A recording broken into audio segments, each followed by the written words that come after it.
ان سارے کاموں میں کرن کو اتنا وقت نہیں ملتا تھا کہ وہ شوہر کے لیے سج سنور سکی۔ شہزاد ملک زیادہ پڑھا لکھا نہیں تھا، جس کی وجہ سے اس کی نوکری بھی کوئی اچھی نہیں تھی۔ وہ ایک مال میں سیلز مین تھا۔ تھکا ہارا جب وہ گھر آتا تو اسے کرن کچن میں یا گھر کے کاموں میں مصروف ملتی تھی۔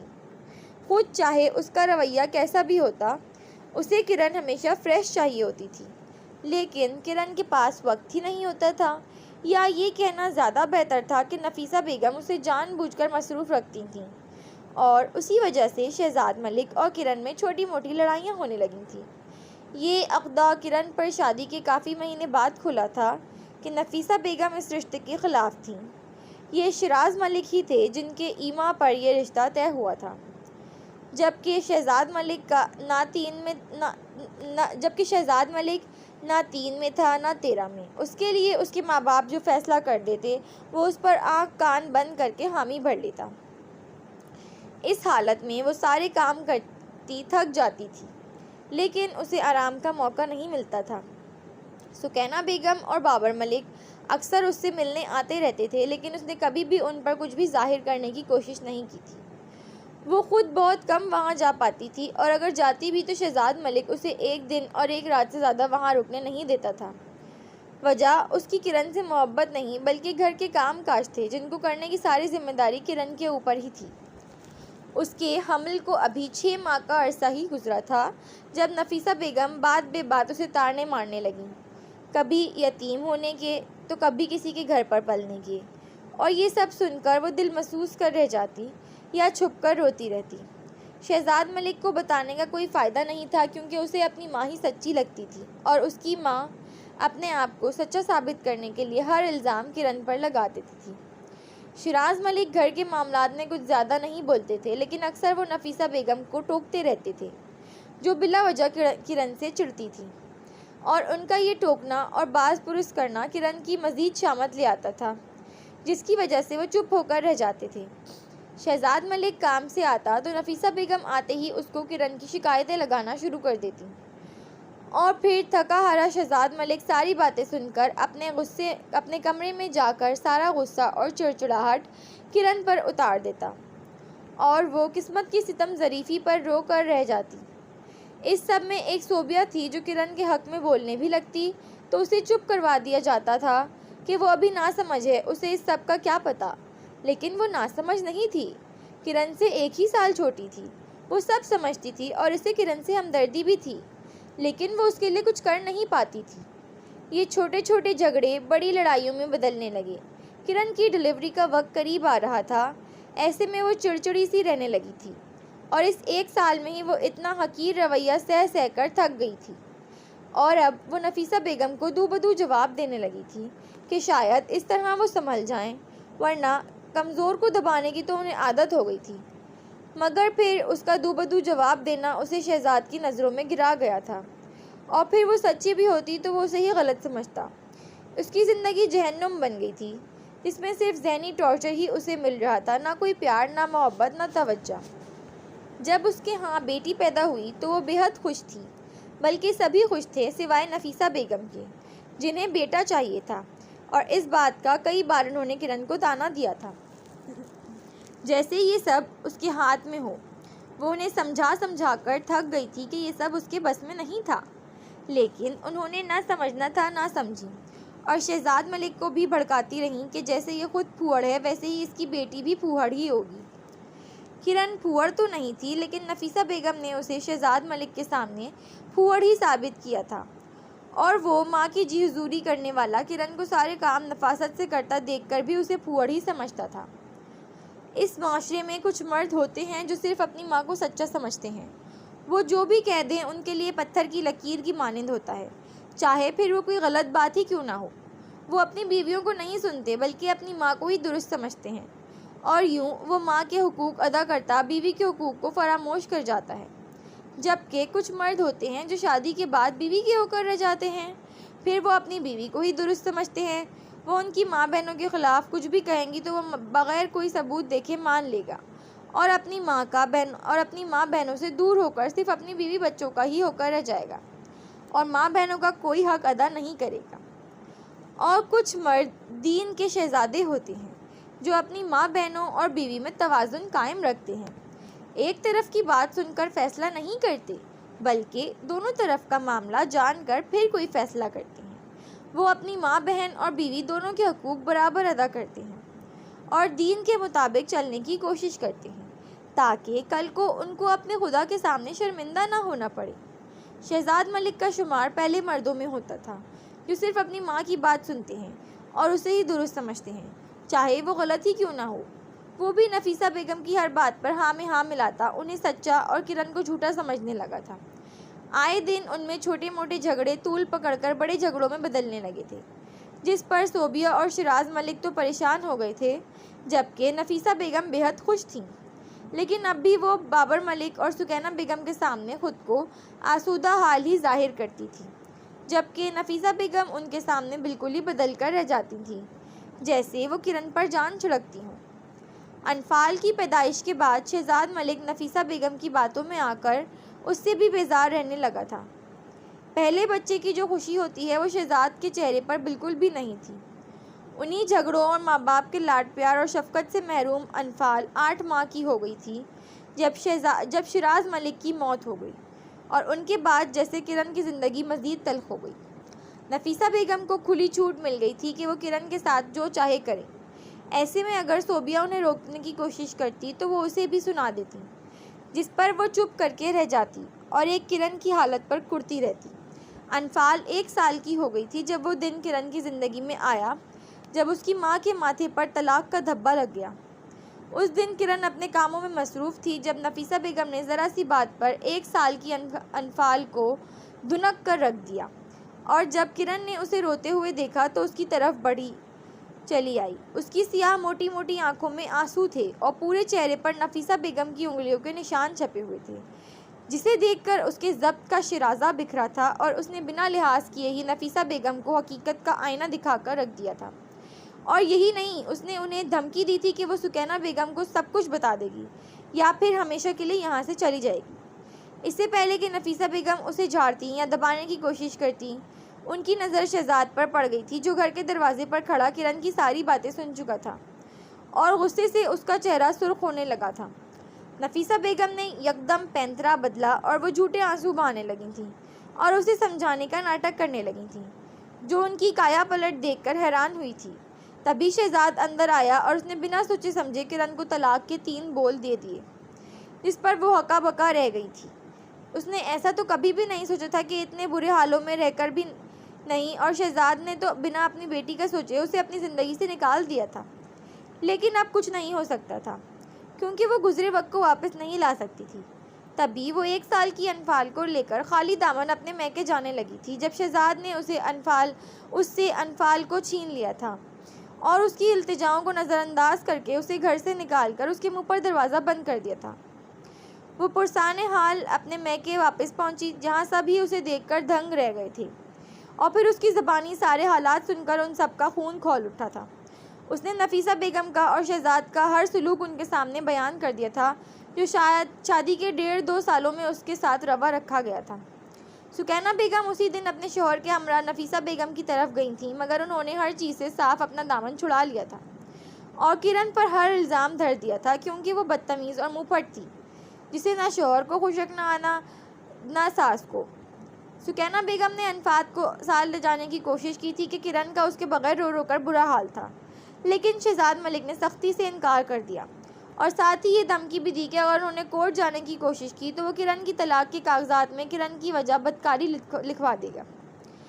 شہزاد کی ہٹ درمی اور اس بات پر ان کا خون تو بہت کھولا، مگر شہزاد کی دھمکی نے ان کے ہاتھ باندھ دیے تھے، جس پر وہ چپ چاپ لوٹ آئے تھے اور ان کو خالی ہاتھ دیکھ کر کرن کمرہ بند ہو گئی تھی۔ بابر یہ سب دیکھ کر چٹخ اٹھا تھا۔ اس کی لاڈوں پلی بہن کے ساتھ یہ سلوک ہوتا رہا اور وہ بے خبر رہا تھا۔ یہ خیال ہی اس کے جسم میں انگارے دوڑا رہا تھا، اور پھر اس نے شہزاد کو بھی اسی تکلیف سے گزارنے کا فیصلہ کیا تھا جس تکلیف سے اس وقت وہ گزر رہا تھا۔ کرن کو سکینہ بیگم نے عدالت جانے سے روک دیا تھا، ورنہ شہزاد سے کوئی بعید نہ تھی کہ وہ وہی کرتا جو اس نے کہا تھا، اور اس کا کیا کرن کے آگے کی زندگی میں مشکلات کھڑی کر سکتا تھا۔ لیکن بابا نے اس سے وعدہ کیا تھا کہ وہ کچھ عرصہ صبر کر لے تو وہ انفال کو ضرور اس کے پاس ہمیشہ کے لیے لے آئے گا۔ کرن کی طلاق کو ابھی 2-3 ماہ ہوئے تھے جب بابر نے صوبیہ سے شادی کرنے کا شوشہ چھوڑ دیا تھا۔ سکینہ بیگم تو یہ سن کر ہی ہک رہ گئی تھیں، کیونکہ بابر نے پہلے ایسا کچھ نہیں ذکر کیا تھا۔ بابر کے باپ نے بھی اسے منع کیا تھا کہ جس گھر سے ان کی بیٹی کو طلاق ہوئی ہے وہ وہاں دوبارہ سے رشتہ کیسے جوڑ سکتے ہیں، لیکن بابر اپنے کہے سے پیچھے نہیں ہٹا تھا، بقول اس کے کہ وہ صوبیہ کو بہت پہلے سے چاہتا تھا اور اس سے شادی کا خواہاں بھی تھا۔ وہ جلد ہی اس کے گھر رشتہ لے کر جانے والا تھا، مگر اس سے پہلے ہی کرن کو طلاق ہو گئی۔ لیکن کرن کا معاملہ الگ ہے، اس کی وجہ سے وہ اپنی محبت کو نہیں چھوڑ سکتا۔ اس نے سب کو راضی کرنے کی بہت کوشش کی تھی، لیکن نہ ہی اس کا باپ مانا تھا نہ ہی ماں۔ تب وہ اپنی عرضی لے کر کرن کے پاس گیا تھا کہ وہ صوبیہ سے محبت کرتا ہے اور اپنی محبت کو کھونا نہیں چاہتا۔ اس کے ساتھ جو ہوا اس کی وجہ سے اب اس کے ماں باپ صوبیہ کو اس کے لیے مانگنے نہیں جا رہے۔ کرن نے اس کے غم کو محسوس کیا تھا۔ اس کے ساتھ جو ہوا اس میں بابر یا صوبیہ کا کوئی قصور نہیں تھا۔ وہ سکینہ بیگم کے پاس گئی تھی کہ وہ صوبیہ کو اس گھر کی بہو بنا لیں تاکہ بابر اپنی محبت کو پا کر خوش رہ سکے۔ اس کے ساتھ جو ہوا وہ اس کی قسمت تھی اور اپنی وجہ سے وہ بابر کی خوشی نہیں چھیننا چاہتی تھی۔ سکینہ بیگم اور فیاض ملک نے اس بارے میں بے حد سوچا تھا اور پھر بابر کی خوشی کے لیے وہ نفیسہ بیگم سے صوبیہ کا رشتہ مانگنے گئی تھیں۔ نفیسہ بیگم ان کا مدعا سن کر بے حد حیران ہوئی تھیں، کیونکہ جو کچھ کرن کے ساتھ وہ کر چکے تھے اس کے بعد ان سے ایسے مطالبے کی انہیں امید نہیں تھی۔ لیکن اندر ہی اندر وہ بے حد خوش بھی تھی، کیونکہ وہ ہمیشہ صوبیہ کے لیے بابر کو سوچتی آئی تھیں۔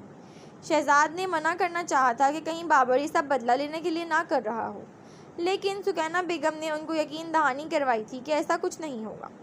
شہزاد اور کرن کا معاملہ الگ ہے، اور ویسے بھی بابر محبت کرتا ہے صوبیہ سے، تو وہ اسے کوئی تکلیف نہیں دے گا۔ صوبیہ کو بھی اس رشتے سے کوئی اعتراض نہیں تھا، بلکہ وہ تو شروع سے ہی بابر کو پسند کرتی تھی، بس کبھی کہہ نہیں پائی تھی۔ ان کی یقین دہانی پر یوں صوبیہ کم ہی عرصے میں دلہن بن کر سکینہ بیگم کے گھر آ گئی تھی۔ یوں کہا جائے کہ جھٹ منگنی اور پٹ بیاہ والا معاملہ ہوا تھا۔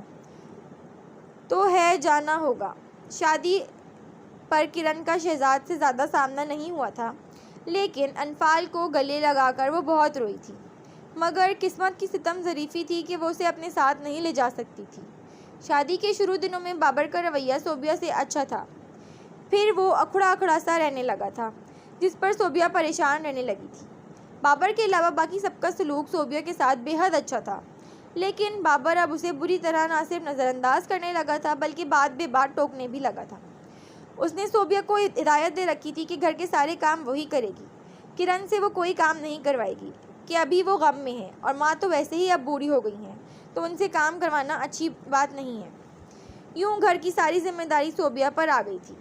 کرن اکثر اس کی مدد کروانے کی کوشش کرتی، لیکن صوبیہ ہنس کر ٹال جاتی کہ کہیں بابر اس سے ناراض نہ ہو جائے، جو پہلے ہی اکتایا سا رہنے لگتا تھا۔ کرن کو یہ سب اچھا نہیں لگتا تھا، تبھی اس نے 1-2 بار بابر سے بات کی تھی، لیکن وہ اسے ٹال گیا تھا۔ اب صوبیہ اس حال میں تھی جس حال میں کرن ان کے گھر پر رہتی تھی۔ صوبیہ امید سے ہو گئی تھی، اور انہی دنوں کرن کی دوسری شادی پر زور دیا جانے لگا تھا کہ اب ساری زندگی وہ اکیلے بھی نہیں گزار سکتی تھی، جس پر کرن راضی نہیں تھی۔ صوبیہ اور بابر کی شادی کے کچھ ماہ بعد ہی شہزاد ملک نفیسہ بیگم کی پسند کی گئی لڑکی سے شادی کر چکا تھا، جس کا نام سعدیہ تھا، مگر وہ کرن کی طرح بھولی بالی نہیں بلکہ بے حد اکھڑ مزاج اور نخرے والی تھی۔ نفیسہ بیگم صوبیہ بیگم سے ملنے آتی جاتی رہتی تھی، مگر وہ سب اچھا ہے کہ رپورٹ دے کر انہیں مطمئن کر دیتی تھی، جیسے کرن کیا کرتی تھی۔ شادی کے بعد جلد ہی صوبیہ کو بھی اولاد کی خوشخبری ملی تھی، جس پر سبھی خوش تھے۔ اس دوران کرن نے کئی بار انفال سے ملنے کی کوشش کی تھی، مگر اسے شہزاد نے اس سے ملنے نہیں دیا تھا۔ جب صوبیہ اور بابر کی بیٹی عجیہ کی پیدائش ہوئی تو کرن کی شادی دلاور ملک سے ہو چکی تھی، جو بابر ملک کے دوست کا دوست تھا اور ایک بچے کا باپ بھی تھا، جس کا نام عبیز دلاور ملک تھا۔ اس کی ماں مر چکی تھی اور دلاور ملک کو اپنے بیٹے کے لیے دوسری شادی کرنی تھی۔ عبیز سمجھدار تھا اور وہ نہیں چاہتا تھا کہ اس کی ماں کی جگہ کوئی اور عورت لے۔ یہی وجہ تھی کہ وہ کرن کو قبول نہیں کر پایا تھا، بلکہ اس کا رویہ کرن سے بہت اکھڑا سا ہوتا تھا۔ کرن اس کے رویے پر دل محسوس کر رہ جاتی تھی۔ اسے علم نہیں تھا کہ عبیز کافی بڑا بچہ ہے جو سب کچھ سمجھتا ہے۔ اسے لگا تھا کہ چھوٹا بچہ ہوگا جسے وہ محبت اور شفقت سے اپنی طرف مائل کر لے گی، مگر ایسا نہیں ہوا تھا اور وہ دلاور ملک سے شادی کو اپنی غلطی ماننے لگی تھی۔ اگر عبیز راضی ہوتا تو شاید اسے یہ غلطی نہ لگتی، مگر عبیز کا رویہ اور انداز اسے یہ سب جتا دیا کرتا تھا۔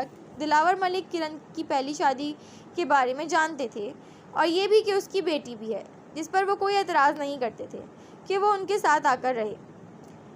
شہزاد اور سعدیہ کی شادی کو کچھ ماہ گزر گئے تھے، لیکن اس کچھ عرصے میں سعدیہ نے نفیسہ بیگم کو ناکو چنے چبوا دیے تھے۔ وہ نفیسہ بیگم کی کوئی بات نہیں مانتی تھی، بلکہ وہی کرتی جو وہ خود چاہتی تھی۔